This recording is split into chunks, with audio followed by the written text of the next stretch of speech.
सियासी मौसम की भी बात कर लेते हैं। आपको हम बताते हैं कि मुल्की सियासत में तलखियाँ जो हैं उनको कम करने के लिए वज़ीर आज़म शहबाज शरीफ ने एक बार फिर तमाम सियासी जमातों और स्टेक होल्डर्स को मिसाक इस्तेहकाम पाकिस्तान का हिस्सा बनने की दावत दे दी है। और यौम आज़ादी की मरकजी तकरीब से उन्होंने खिताब किया, जिसमें उन्होंने ये कहा कि अब हम किसी नए फितने को जगह नहीं देंगे। वक्त आ गया है कि सियासी तकसीम, ज़ाती मफादात, खोखले नारों से आगे बढ़कर पाकिस्तान के लिए इज्तिमाई सोच अपनाएं। पाकिस्तान में सबको सियासत का हक है, बगावत का नहीं है। एहतजाज का हक है, जलाओ घिराव का नहीं है। तनकीद का हक है, तौहीन का नहीं है। अजीज हमवतनों, वक्त आ चुका है कि हम सियासी तकसीम, ज़ाती मफादात और खोखले नारों से आगे बढ़कर पाकिस्तान के लिए इज्तिमाई सोच अपनाएं। आज के इस अजीम दिन में मैं तमाम सियासी जमातों, स्टेक होल्डर्स और सिविल सोसाइटी को मिसाके इस्तेहकाम पाकिस्तान का हिस्सा बनने के लिए एक मरतबा फिर खलूसे दिल से दावत देता हूँ। ये मिसाके मईशत की बहाली का ही मंसूबा नहीं, बल्कि एक वसीतर कौमी मफाद की बुनियाद है। अब हम किसी नए फितने को जगह नहीं देंगे। पाकिस्तान में सबको एहतजाज का हक है, मगर जलाओ घिराव का नहीं। तनकीद का हक है, मगर तौहीन और गाली का नहीं। सियासत का हक है, मगर रियासत के खिलाफ बगावत का नहीं। और इसको हम किसी सूरत भी इसको पनपने नहीं देंगे। और मिसाक इस्तेहकाम पाकिस्तान का हिस्सा बनने की दावत दे रहे थे वज़ीर आज़म साहब। उधर चेयरमैन पीपल्स पार्टी बिलावल भुट्टो जरदारी ने न्यू हब केनाल की इफ्तिताही तकरीब से खिताब करते हुए हुकूमत को ताने दिए और कहा कि कराची के लिए शहबाज स्पीड की बजाय शहबाज स्लो मिला। पंजाब को शहबाज स्पीड और कराची को शहबाज स्लो मिले, ऐसा नहीं हो सकता। ऐसे तो नहीं हो सकता है कि लाहौर के लिए शहबाज और कराची के लिए शहबाज स्लो। तो मैं ज़रूर ख़ास तौर पे रिक्वेस्ट करूँगा वज़ीर आज़म साहब से कि जो K4 के हवाले से वादे किए गए हैं इस शहर के हवाले से, वो जल्द से जल्द पूरा करे। दूसरी जानिब तहरीक इंसाफ की मुश्किलात में दिन ब दिन इजाफा होता जा रहा है और इस पर हमने बात करनी है। हमारे साथ हमारे गेस्ट मौजूद हैं। आमिर इलियास राना साहब सीनियर तजज़ियाकार हैं। आमिर साहब, बहुत शुक्रिया हमें ज्वाइन करने के लिए। गुड मॉर्निंग, कैसे हैं आप? जी अल्हम्दुलिल्लाह, बिल्कुल ठीक ठाक। वो बारिश चल रही है इस्लामाबाद में तो। अच्छा आमिर साहब, आपको बहुत बहुत मुबारकबाद। हमारी तरफ से एक और तमगा इम्तियाज आपको मिला है, उसके लिए हम बड़े खुश हैं, बड़ा फख्र महसूस कर रहे हैं आप पर। आपको बहुत मुबारक हो। आमिर साहब बताइएगा, इस वक्त सूरत-ए-हाल देख रहे हैं कि मिसाके इस्तेहकाम पाकिस्तान की दावत दी जा रही है वज़ीर आज़म की जानिब से। बात तो उनकी दुरुस्त है कि तनकीद का हक है, तौहीन का हक नहीं है। और ये ख़ासकर कुछ अफराद ऐसे मौजूद हैं जो मुसलसल तौहीन ही करते चले जा रहे हैं, ना सिर्फ दूसरे लोगों की बल्कि आपस में भी इस वक्त जो है ऐसी गुत्थम गुत्था जो है वो दिखाई देती है पार्टी। तो आप क्या समझते हैं कि इस वक्त ये एक टेबल पर मुज़ाकरात पर आने की जो दावत है वो PTI कबूल करेगी? देखें, एक ऐसे कौमी दिन के ऊपर जो हमारी जश्न आज़ादी का है और वज़ीर आज़म शहबाज शरीफ ने खासतौर पे PTI को ये बात ऑफर की है, पेशकश की है और पब्लिक में की है, बंद दरवाजों में नहीं की, गोशी में नहीं की, कौम से खिताब में कही कि आप आएँ और बैठ के मिसाक जमहूरियत करें, सब कुछ बैठ के बात करें, तौहीन ना करें। तो इससे अच्छी कोई बात नहीं है। अपोजिशन का मसला, खासतौर पे PTI का मसला ये है कि वो जवाब में फौरन कह देते हैं वज़ीर आज़म के पास इख्तियार ही नहीं है। अच्छा भाई, जिनको आप समझते हैं कि वो इस्टेब्लिशमेंट के पास इख्तियार है, वो तो आपसे नहीं बात कर रहे। उन्होंने अलल ऐलान कहा हुआ है, खुफिया तौर पे भी आप लोगों ने मीटिंगें की, तब भी यही कहा कि जाके सिद्ध के दिल से माफ़ी मांगें। अगर मैं कुछ बस आपको कह सकूं कि बेल्जियम में, ब्रसल्स में जो फील्ड मार्शल का खिताब था, इनके होश के लिए काफ़ी है कि आपकी माफ़ी के अलावा कोई चारा नहीं है। सियासत में रास्ता बनेगा कि आपने जो काम 9 मई को किया है उस पर पब्लिकली माफ़ी मांगेंगे आप और आइंदा ना करने के अज़म का इजहार करेंगे, फिर इसके बाद हुकूमत से बातचीत हो सकती है। ये एक चांस मिला है उन्हें, लेकिन ये नहीं है कि कोई PTI की कुव्वत से दब के बात हो रही है, ये पाकिस्तान के लिए हो रही है। और फिर वज़ीर आज़म ने जो बात कही इसीलिए कही कि ये कई दफ़ा वो कह चुके और ये तनकीद का निशाना तौहीन आमेज अंदाज में, बल्कि उमर अयूब ने खुद अपोजिशन लीडर के तौर पे असम्बली में भी किया, चोर डाकू करार दिया। और पसे पर्दा तो सबकी तरफ भाग रहे होते हैं। असम्बली में अंदर मौजूद लोगों ने बाहर ना जाने के लिए गेट बंद करवाए कि भाई अडयाला जाएंगे, अरेस्ट होंगे।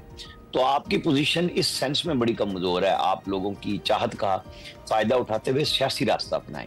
इमरान खान साहब को समझनी चाहिए ये बात कि 2 साल उनकी कैद को हो चुके हुए हैं। तो ये जो लोग 26 नवंबर को निकले थे, उसके बाद से अब एक 26 नवंबर और आ रहा है। 14 अगस्त की अपील, 5 अगस्त की अपील सब नाकाम हुई है। उस सेंस में नाकाम हुई है कि एक पब्लिक की तरफ से वो जोशो खरोश नहीं रहा। जो वर्कर्स थे वो इसलिए थक गए कि जा के पर्चे करा के, बेलें करा के, और वो फंसे हुए हैं मुकदमात में। एक खौफ भी हो जाता है ना, एक पॉलिटिकल आदमी है जो जाता है अपने जज्बे के लिए, लेकिन फिर वहां जब आप कफन बांधने की बात करते हैं तो फिर हुकूमत तो नहीं खामोश रह सकती ना, कि जब आप गिराओ जलाओ की बात करने लग जाएं। अभी अली अमीन गंडापुर साहब ने कल बड़ी खौफनाक तकरीर दोबारा की है और उनका मुखातिब बहरहाल फौज थी, और वो अपनी तरफ से अपने लीडर को मुतमईन करने के लिए ये तीसरी चौथी दफा है कि वो भड़क में बहुत आगे निकल गए हैं। शायद उनको इसका खमियाजा भुगतना पड़ेगा, वो उनको अंदाजा नहीं है कि वो दोनों तरफ रखने के चक्कर में शायद किसी तरफ के ना रहे। अच्छा, तो आमिर साहब आपको लगता है हुकूमत तहरीक इंसाफ के साथ मुज़ाकरात के हवाले से अब संजीदा है? जिस तरह से वज़ीर आज़म साहब ने भी बात की, आपने भी उसका जिक्र किया, तो क्या इस ऑफर से, मुज़ाकरात की इस ऑफर से पाकिस्तान तहरीक इंसाफ फायदा उठाती हुई दिखाई दे रही है आपको? आप जब भी तहरीक इंसाफ के लोगों से बात करेंगे वो कहेंगे कि इमरान खान ने दिसंबर 24 में एक कमेटी बनाई थी और फिर 2 जनवरी या 3 जनवरी को एक मीटिंग हुई जिसमें कहा गया कि इमरान खान से मिलाएं, और फिर गवर्नमेंट ने कहा कि आप हमें लिख के दे दें और हम आपको भी लिख के जवाब देंगे। लेकिन गवर्नमेंट के जवाब से पहले इमरान खान का आ गया कि ये डेट है, पहले 28 जनवरी रखी थी। फिर उन्हें किसी ने समझाया कि ट्रंप भी इसको ओथ ले रहा है और एक बड़ा तासुर गलत चला जाएगा कि आपकी तो एंगेजमेंट है गवर्नमेंट के साथ, लिहाजा उन्होंने जल्दी में ऐसा फैसला कराया कि बाइकआउट करा दिया। गवर्नमेंट को भी चाहिए था उसमें थोड़ी तेजी दिखाती, मुलाकात के हवाले से पेशरफ्त करती, लेकिन वो जो ट्रंप की आमद पे सारी उम्मीदें थी वो तो बह गई। अभी तक तो उन्हें कुछ नहीं मिला, उल्टा इनकी सारी ख्वाहिशात रास्ते में हैं। जो लोग अमेरिका में पैसे स्पेंड कर रहे थे, $मिलियन उन्होंने लोगों से इकट्ठे करके कि जी हम तो लॉबिंग कर रहे हैं, वो कहीं फायदे में नहीं गई। पाकिस्तान के तो फायदे में चली गई ये बात कि जो हमने जंग जीती इंडिया से, कि ट्रंप हमारी तरफ बिल्कुल अच्छी तरह राग़िब हो गए, गुफ्तगू हो रही है पाकिस्तान की और अमेरिका की तिजारत की राह खुलने वाली हो रही है। कुछ रास्ता ड्यूटियों की सूरत में है कि बाकियों पे बहुत लगी, हमारे पास 19% लगी, सिर्फ तुर्की की 15% है, बाकी सब इस खित्ते में हमारे साथ जितने लोग हैं उन सब की ज्यादा है। और इंडिया की तो देख लेना 50 के ऊपर भी जाने की बात कर दी उन्होंने। तो ऐसे में सियासी रास्ता ना लेके मेरा ख्याल है ये नाकबत अंदेशी है, उन्हें होश के नाखून लेने चाहिए, होश के नाखून लेने चाहिए। आमिर साहब, जहां पर आप फैसलों की बात कर रहे हैं उनके कई फैसले ऐसे हैं जो हमने देखा है फायर बैक किए हैं। उनमें से एक फैसला जो अब सामने आ रहा है वो ज़िमनी इलेक्शन से बाइकआउट का भी है। आपको लगता है ये भी दुरुस्त है या ये भी फायर बैक करेगा? देखिए, मोहतरमा बेनज़ीर भुट्टो मरूमा ने 1985 में बाइकआउट किया था और फिर बाद में सारी जिंदगी रिग्रेट रहा पीपल्स पार्टी को, और आज भी उनके लीडर करते हैं कि फिर एक नई क़यादत को आने का मौका मिला। अभी तो ज़िमनी इलेक्शन, मेरा तो अपना अंदाजा ये है कि शायद अभी स्टे पे चलेंगे क्योंकि सजा हतमी नहीं हुई और हाई कोर्ट से शायद इन्हें इस तरह का रिलीफ मिलेगा कि जो इलेक्शन कराने की बात आएगी तो शायद उस पर स्टे हो जाए।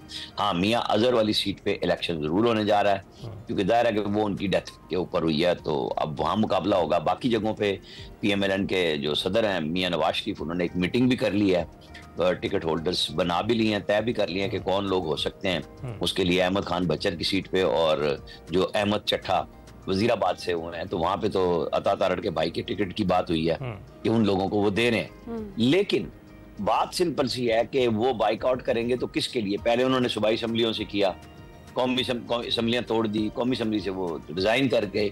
अब आगे क्या फ्यूचर समझते हैं कि वो ये एक सियासी जुआ होगा जो अभी भी इमरान खान की तरफ से कुछ लोग बात कर रहे हैं कि जी कहीं वो ये ना हो कि वो KP असम्बली से भी निकल जाएं, कौमी असम्बली से भी निकल जाएं, तो बड़ा खला होगा। लेकिन ये इमरान खान को बहुत सोच समझ के करना होगा कि ये ना हो कि पहले तो 20 लोग ठहरे थे असम्बली में, इस दफा ज्यादा ठहर जाएं जब अगर वो रिजाइन करने की बात करें। तो आमिर साहब, आपको क्या लगता है कि जो पाकिस्तान तहरीक इंसाफ की जो मौजूदा अभी क़यादत है, वैसे तो बहुत सारे जो इनके लीडर्स हैं वो जेल में हैं और अब दोबारा से बहुत सारे लोगों को सज़ाएं भी हुई हैं, लेकिन जो बाहर है क़यादत उनके भी आपस में बड़े इख्तलाफात सामने आ रहे हैं, तो आपको लगता है कि वो उनको कोई दुरुस्त हिकमत अमली अपनाने की ज़रूरत और पहले आपसी इख्तलाफात ख़त्म करें ताकि फिर आगे की कोई स्ट्रेटेजी जो है उसको उस पर अमल पैरा हो सकें? बड़े मुश्किल है इन हालात में कि ये इख्तलाफात आगे बढ़ते चले जाएंगे। और इसकी वजह मैं इंफॉर्मेशन की बुनियाद पे नहीं कह रहा, मैं आपको तजर्बे की बुनियाद पे कह रहा हूं कि इमरान खान ने